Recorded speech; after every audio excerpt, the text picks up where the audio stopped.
विधायक सुरेंद्र सिंह सेना जी, जिला कांग्रेस कमेटी के अध्यक्ष राजेंद्र गोवंशी जी, किशोर महाजन जी, तमाम इन लोगों से आग्रह है कि वो भी मंत्रियों का स्वागत करें। एक जोरदार नारा, भारत छोड़ो, राहुल गांधी। बहुत ही जोरदार सभी साथियों से आग्रह है कि शांति बनाए रखें और सभी अपने अपने स्थान पर बैठे। हमारे नेताओं का सभी विचार आप लोग सुनेंगे, राहुल गांधी जी को आप सुनेंगे। मैं सबसे पहले तो मैं आग्रह करूंगा जेपी अग्रवाल साहब से कि वो राहुल गांधी जी का सूख की माला से स्वागत करें। आदरणीय कमलनाथ जी से भी आग्रह है कि वो स्वागत करें। जिला कांग्रेस कमेटी के अध्यक्ष अजय रघुवंशी जी, हमारे विधायक सेना जी हमारे बीच में गोविंद सिंह जी हैं, उनसे भी आग्रह है कि वो स्वागत करें। हमारे प्रतिपक्ष के नेता वरुण यादव जी, उनसे भी आग्रह है कि वो स्वागत करें, अभिनंदन करें। हमारे बीच में राजस्थान से पूर्व अध्यक्ष और युवा नेता सचिन पायलट जी बधारे, उनका भी स्वागत है।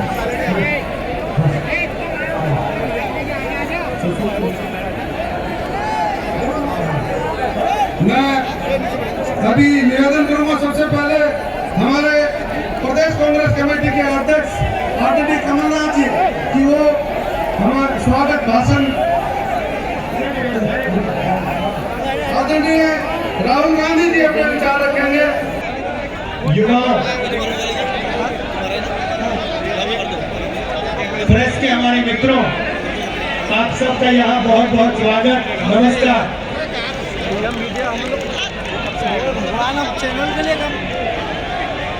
हमने तकरीबन 2 महीने पहले ये भारत जोड़ो यात्रा कन्याकुमारी में शुरू की थी। आपने देखा होगा, देखा ना आपने? कन्याकुमारी से चालू हुई और अब तकरीबन 2000 किलोमीटर हमारे यात्री और लाखों लोग हमारे साथ चले हैं। जब यात्रा शुरू हुई, मैं आपको मजेदार बात बताता हूं, जब यात्रा शुरू हुई हम केरला से निकले और केरला में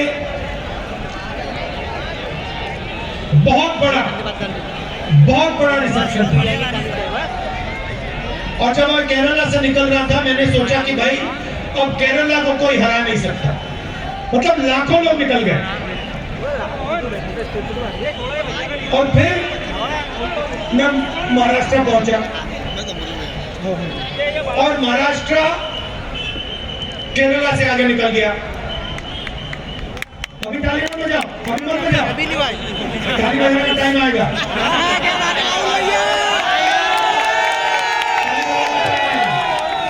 और फिर हमने महाराष्ट्र में कितने 15 दिन चले थे, महाराष्ट्र में 15 दिन चले। और मैं आपको बता नहीं सकता, भारत जोड़ो यात्रा को महाराष्ट्र के लोगों ने, किसानों ने, मजदूरों ने, छोटे व्यापारियों ने, युवाओं ने, माताएं बहनों ने कितनी शक्ति दी। और मैंने कहा अब महाराष्ट्र को कोई नहीं हरा सकता। और फिर मैं मध्य प्रदेश में आया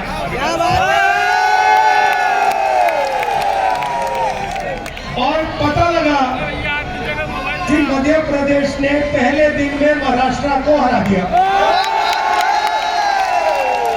आप उनसे भी आगे निकल गए। तो जिन्होंने आज भारत जोड़ो यात्रा को अपनी शक्ति दी, अपना प्यार दिया, उनको मैं दिल से धन्यवाद करना चाहता हूं। और जिन्होंने आज इस यात्रा को ऑर्गेनाइज किया, उनका भी मैं दिल से धन्यवाद करना चाहता हूं। आपको A ग्रेड में देना चाहता हूं। सारे कांग्रेस के कार्यकर्ताओं को कांग्रेस के नेताओं को और खास तौर से जो हमारी मध्य प्रदेश की जनता है, आपको मैं दिल से धन्यवाद करता हूं। अब भैया, अब ताली बजाने का टाइम है। देखिए,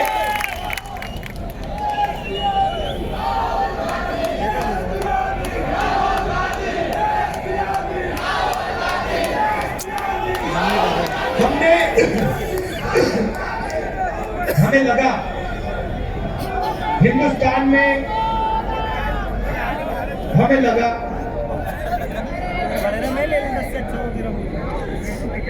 कि नफरत,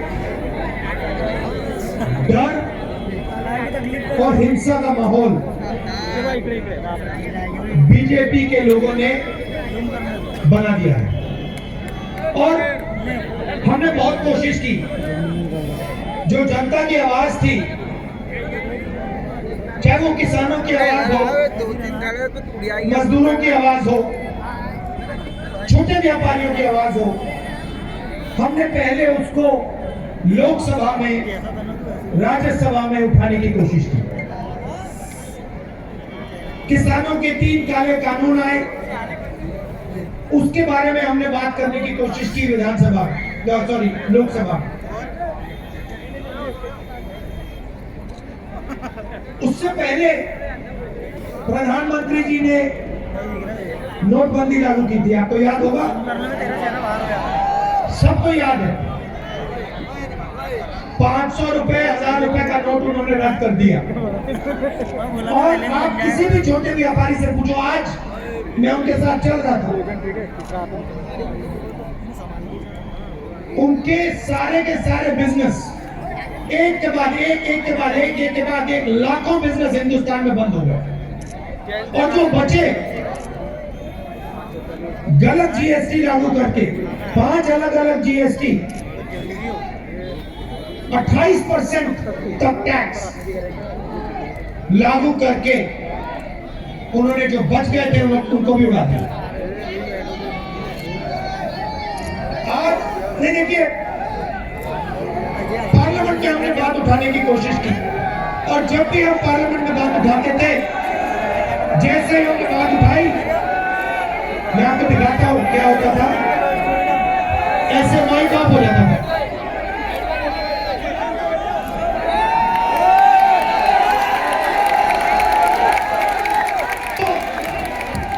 तो लोकसभा जो जनता की आवाज उठाने का सेंटर है, एक तरीका है, वहां तो माइक ऑफ कर दी।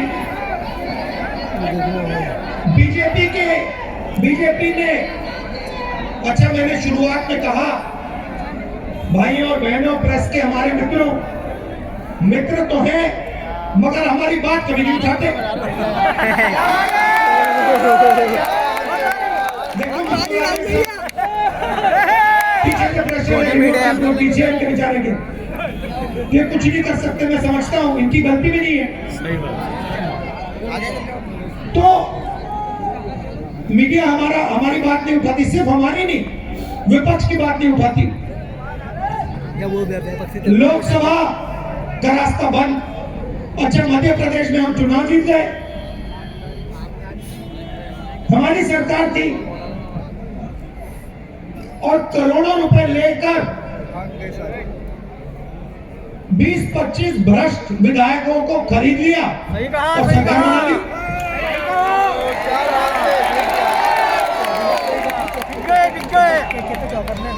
मेरा कहना है, हमने भारत जोड़ो यात्रा क्यों शुरू की? क्योंकि सब लोकतांत्रिक रास्ते बंद थे। लोकसभा बंद, चुनाव का रास्ता बंद। मध्य प्रदेश में हम चुनाव जीत के आए, प्रेस का रास्ता बंद। बाकी जो संस्थाएं, इंस्टीट्यूशन है, उनको सबको आरएसएस, बीजेपी ने पकड़ रखा है, अपने लोग भर रखे हैं, जुडिशरी पर दबाव डाल रखा है, कोर्ट पर दबाव डाल रखा है। तो हमने सोचा एक ही रास्ता है और कोई रास्ता बचा नहीं है। सड़क पे उतरो, जनता से गले लगो, किसानों की बात सुनो, मजदूरों की बात सुनो, छोटे व्यापारियों की बात सुनो, और उनसे सीधा जाके जुड़ जाओ। बहुत बढ़िया। हमने सोचा भी नहीं था, मैं आपको सच बता रहा हूं, हमने सोचा भी नहीं था कि इतनी शक्ति, इतना प्यार, इतना सपोर्ट हिंदुस्तान के लोग, मध्य प्रदेश, महाराष्ट्र, केरला, आंध्र, तेलंगाना, तमिलनाडु के लोग इस यात्रा को देंगे। आप मेरा चेहरा देखो, देखो ये चेहरा देखो मेरा। ये आपको अभी कमलनाथ जी ने मुझसे पूछा, निकले मेरे साइड से, मुझसे पूछते हैं राहुल तुम थके नहीं हो? भाई और बहनों, मेरा चेहरा थका हुआ दिख रहा है? मैं 2000 किलोमीटर चला हूं, 2000, कोई थकान नहीं, एक सेकंड की थकान नहीं। सुबह उठता हूं, मैं आपको बता रहा हूं, सुबह उठता हूं, चलना शुरू करता हूं, और जितनी आसानी से मैं 6 बजे सुबह चलता हूं, उससे तेज मैं 8 बजे रात को चलता हूं। ये क्यों हो रहा है? अजीब सी बात है। 2000 किलोमीटर चल गया हूं।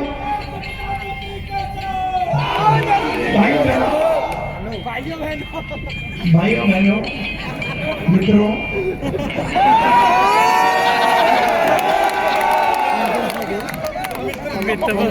अच्छा, यात्रा में दूसरी बात होती है, यात्रा में हम 8 घंटे चलते हैं, 8 घंटे चलते हैं और आपकी बात सुनते हैं, ज्यादा नहीं बोलते।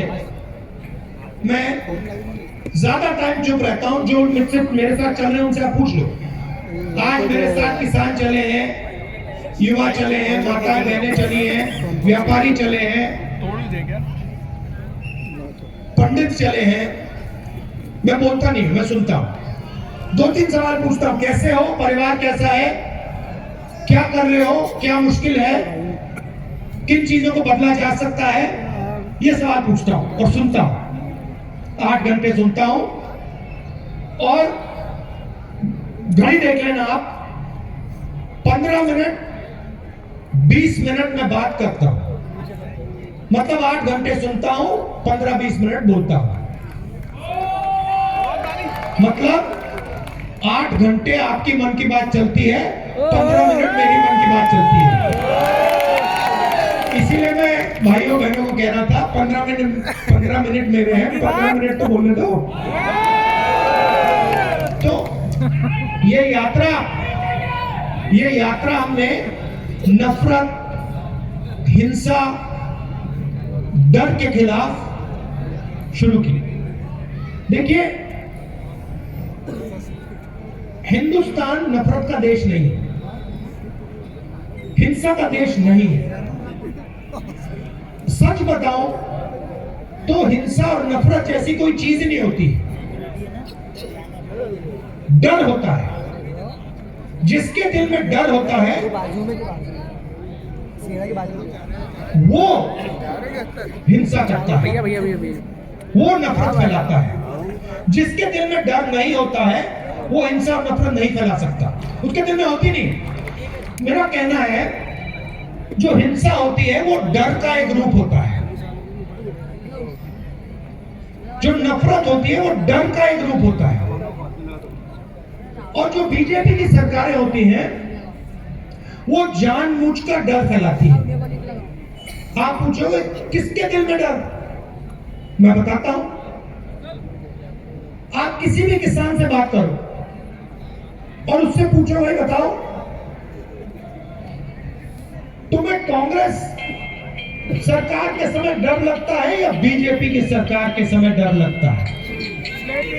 सब के सब आपको कहेंगे डर हमें बीजेपी की सरकार के टाइम लगता है। फिर पूछो क्यों, और कहेंगे देखिए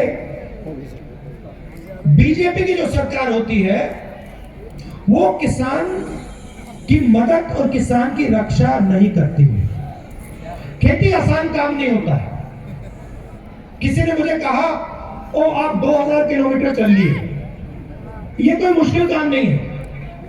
हिंदुस्तान का किसान 2000 नहीं, अपनी जिंदगी में 30-40 हजार किलोमीटर चलता है, आगे पीछे खेत में। सही बात नहीं? सही बात है, सही बात है। इन्हीं सड़कों पर चलता है, तो असली काम वो करता है। अब उसको क्या जरूरत होती है? उसको फर्टिलाइजर, बीज, बीमा, इन चीजों की जरूरत होती है। उसको सही बीज नहीं मिलता, फर्टिलाइजर के दाम दुगने हो जाते हैं, 4 गुना। पोटाश का क्या दाम है? 2200। पहले क्या होता था? 400। तो सबसे पहले ये किसान के दिल में डर भर देता है। 24 घंटा काम करता है, 4 बजे सुबह उठता है, आधी रोटी खाता है, और फिर जब उसका समय आता है,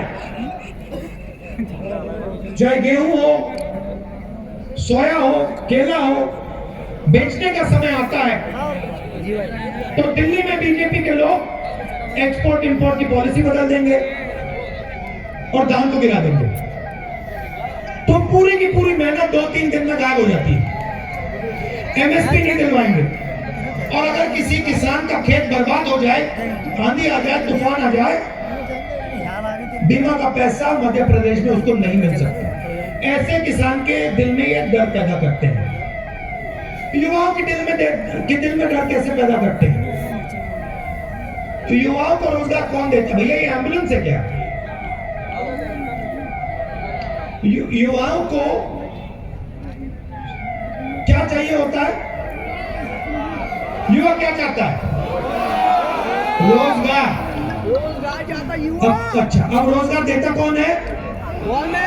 ये जो प्रधानमंत्री जी के 2-3 मित्र हैं, ये रोजगार नहीं देते देश को। ये ज्यादा से ज्यादा 50,000, 1 लाख, 2 लाख लोगों को रोजगार दे सकते हैं। अगर पूरा मिला लो, रोजगार कौन देता है? रोजगार छोटा व्यापारी देता है। सही? सिरे ला लो। सही? रोजगार स्मॉल और मीडियम बिजनेस जो चलाता है, जो हिंदुस्तान में लाखों हैं, कोई 300 लोगों को रोजगार देता है, कोई 500 को, कोई 2000 को, कोई 10,000 को। छोटे छोटे मिडिल साइज बिजनेस, जैसे यहाँ पे दुकानें हैं, इन दुकानों में लोगों को रोजगार मिलता है। ऐसे लाखों करोड़ों दुकानें हैं हिंदुस्तान, ये रोजगार देते हैं। रोजगार पब्लिक सेक्टर से मिलता है। BHEL जैसी कंपनी, हिंदुस्तान रेलवेज, सेना, CRPF, BSF, और प्राइवेट सेक्टर में जो छोटी और मिडिल साइज कंपनी है उधर। अब इन्होंने क्या किया? युवाओं को डराने के लिए सबसे पहले इन्होंने नोटबंदी, GST लागू की। तो आज हिंदुस्तान में युवाओं को रोजगार नहीं मिल सकता, खत्म। मध्य प्रदेश में आप कुछ भी कर लो, यहाँ पे युवाओं को रोजगार नहीं मिल सकता, क्योंकि रीढ़ की हड्डी तोड़ दी। जैसे ये खड़े हैं, अगर हमने इनकी रीढ़ की हड्डी तोड़ दी, ये खड़े नहीं हो पाएंगे, खत्म कहानी। अरे भाई जो करना है कर लो। वो हिंदुस्तान का स्मॉल और मीडियम सेक्टर है, उसके साथ नरेंद्र मोदी जी ने वो किया। ये पॉलिसियां नहीं थी भाइयों बहनों, ये हथियार है। नोटबंदी, GST पॉलिसी नहीं, हथियार है। छोटे व्यापारियों को, किसानों को, मजदूरों को, स्मॉल और मीडियम बिजनेसेस को मारने के हथियार है। और इन हथियारों को चला दिया और रीढ़ की हड्डी तोड़ दी। अब दूसरा रास्ता, public sector, railways, BHEL, army, ये दूसरा रास्ता है युवाओं के लिए, है ना? प्राइवेट, पब्लिक सेक्टर को प्राइवेट कर दिया, रेलवेज को बेच रहे हैं, BHEL को बेचने की तैयारी हो रही है, पेट्रोल कंपनीज बेच रहे हैं। जो भी आपकी पूंजी थी, अभी आएंगे। पब्लिक सेक्टर का रास्ता बंद कर दिया।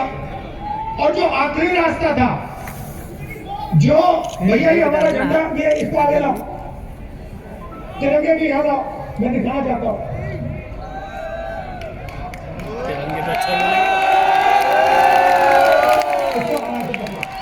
अब एक ये अब आप देखो, मैं आपसे सवाल पूछना चाहता हूँ, कौन करता है? इसकी रक्षा हिंदुस्तान की सेना करती है, सही? एयरफोर्स करती है, नेवी करती है। अब मुझे आप बताइए, इन सड़कों पे हजारों युवाओं ने मुझे कहा है कि हमने इस झंडे की रक्षा करने के लिए ट्रेनिंग की है। 4 बजे सुबह हम उठते हैं और दौड़ते हैं, वेट लिफ्टिंग करते हैं। पहले क्या होता था, जो इसकी रक्षा करता था उसे सेना कितने साल की नौकरी देती थी? जिंदगी भर। मतलब अगर इस झंडे की रक्षा आपने की तो हिंदुस्तान की सरकार जिंदगी भर आपकी रक्षा करेगी। ये पैक्ट था, 4 साल का घर जाओ। ये रिश्ता था। रिश्ता क्या था? अगर एक युवा इस झंडे की रक्षा करना चाहता था तो हिंदुस्तान की सरकार उससे हाथ मिला के कहती थी, आपने अपनी जिंदगी इस झंडे को दी, आपकी जिंदगी भर की रक्षा हिंदुस्तान की सरकार आपकी करेगी। ये रिश्ता था। भैया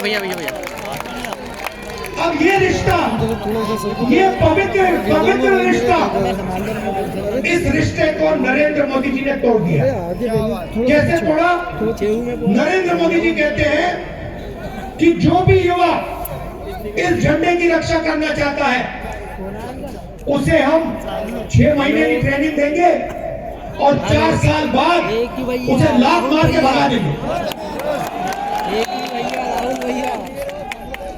उसे बेरोजगार कर देंगे और उससे कहेंगे कि बेटा, तुमने अपनी जिंदगी फोटो बता इस झंडे को देने वीडियो कॉलिंग 6 महीने की हम तुम्हें ट्रेनिंग देंगे, 4 साल तुमसे काम देंगे और फिर जिंदगी भर तुम्हें बेरोजगार बना देंगे। ये नया रिश्ता है भाइयों बहनों। मैं नहीं कह रहा हूं, गलत फहमी में मत रहो।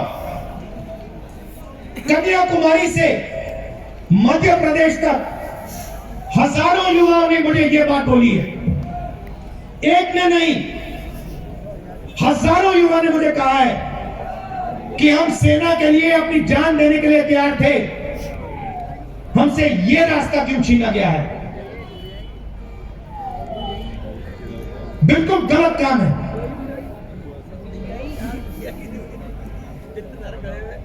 तो सारे के सारे रास्ते बंद कर दिए, सेना का रास्ता बंद कर दिया, पब्लिक सेक्टर का रास्ता बंद कर दिया, सरकारी नौकरियां जो होती है उसका रास्ता बंद कर दिया। क्यों? डर पैदा करना चाहते हैं किसानों के दिल में, युवाओं के दिल में, मजदूरों के दिल में। क्यों? क्योंकि भाई और बहनों उस डर को वो नफरत में बदलना चाहते हैं। वीडियो कॉलिंग करना, भाई को भाई से लड़ाना चाहते हैं। क्यों? क्योंकि हिंदुस्तान के 3-4 सबसे बड़े अरबपतियों को आपका पूरा का पूरा धन पकड़ाना चाहते हैं। ये सच्चाई है। तो भारत छोड़ो यात्रा का काम क्या है? जो भाई को भाई से लड़ाया जा रहा है, जो डर फैलाया जा रहा है, सबसे पहले उसके खिलाफ खड़ा होना। एक बात मुझे बताइए, बुरहानपुर जो है किस लिए जाना जाता है? अरे बताइए, ये नफरत के लिए जाना जाता है क्या? क्या कहते हैं कि बुरहानपुर नफरत का सेंटर है? ना, कहते हैं बुरहानपुर मोहब्बत का सेंटर है।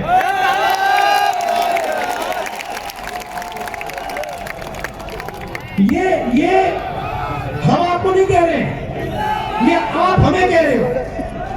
ये आपने हिंदुस्तान को सालों से कहा है, हजारों सालों से कहा है। आप इस बात को बहुत अच्छी तरह समझते हो। आपसे शायद बेहतर इस बात को कोई नहीं समझ। और ये जो आपका मैसेज है, मोहब्बत का मैसेज, ये हम यहाँ इधर से श्रीनगर तक ले जाएंगे। तो यात्रा के दो और लक्ष्य, एक जो देश में भयंकर बेरोजगारी है, जो पब्लिक सेक्टर को बेचा जा रहा है, प्राइवेटाइज किया जा रहा है, जो सरकारी जो पोजीशंस है जो फुल करी नहीं जाती, भरी नहीं जाती, तो बेरोजगारी के खिलाफ ये यात्रा चल रही है। और आखिरी बात, बहन आप एक बात मुझे बताइए, यूपीए के समय गैस सिलेंडर का नाम क्या होता था? 400। अच्छा, अब मैंने एनडीए के बारे में पूछ लिया तो आप 2 हाथों से नहीं दिखा पाओगे। देखो, एनडीए के बीजेपी के समय सिलेंडर का दाम कितना है? ये देखो, यूं करना, देखो यूं करना पड़ेगा, ये और फिर ये, मतलब 3 बार यूपीए का टाइम कट। और नरेंद्र मोदी जी आते थे, कहते थे 400 रुपए का गैस सिलेंडर हो गया है। आज नहीं कहते कि 1100 रुपए का हो गया। आपको दूसरा सवाल पूछना चाहिए, आपको क्या भैया, आपको यह पूछना चाहिए कि जो 400 रुपए और 1100 रुपए में फर्क है, ये आपकी जेब में से निकल रहा है, तो ये जा कर रहा है। देखिए, पैसा गायब नहीं होता। ऐसे पैसा, आपने कभी पैसे को गायब होते हुए देखा है कि आपने पैसे को यूं किया और गिराया और गायब हो गया? पैसा आपकी जेब में से निकल के कहीं ना कहीं तो जाता है ना।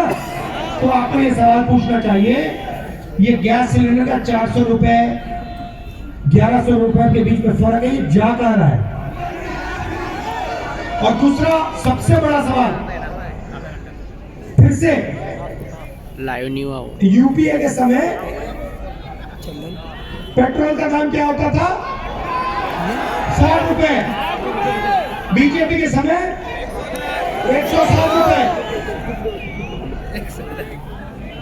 ये जो है 60 रुपए और 160 रुपए के बीच में जो फर्क है, ये सवाल आप पूछो बीजेपी के लोगों से, ये किसकी जेब में जा रहा है? ये पैसा भाई और बहनों, आप जानते हो किधर जा रहा है, किस काम के लिए इसका प्रयोग किया जा रहा है, ये सब आप जानते हो। तो ये जो 3 मुद्दे हैं, इसके लिए हमने भारत जोड़ो यात्रा शुरू की। बेरोजगारी, महंगाई और नफरत, डर और हिंसा। आपने आज मध्य प्रदेश के पहले दिन आपने इतना प्यार दिया,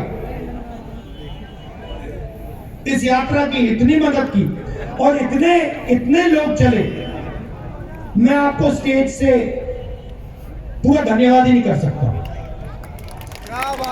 तो मैं दिल से आपको कहना चाहता हूं, बहुत बहुत धन्यवाद, बहुत बहुत धन्यवाद। और आपने जो मोहब्बत दी मुझे, जो प्यार दिया, जो इज्जत दी, इसको मैं जिंदगी भर नहीं भूलूंगा। नमस्कार, जय हिंद।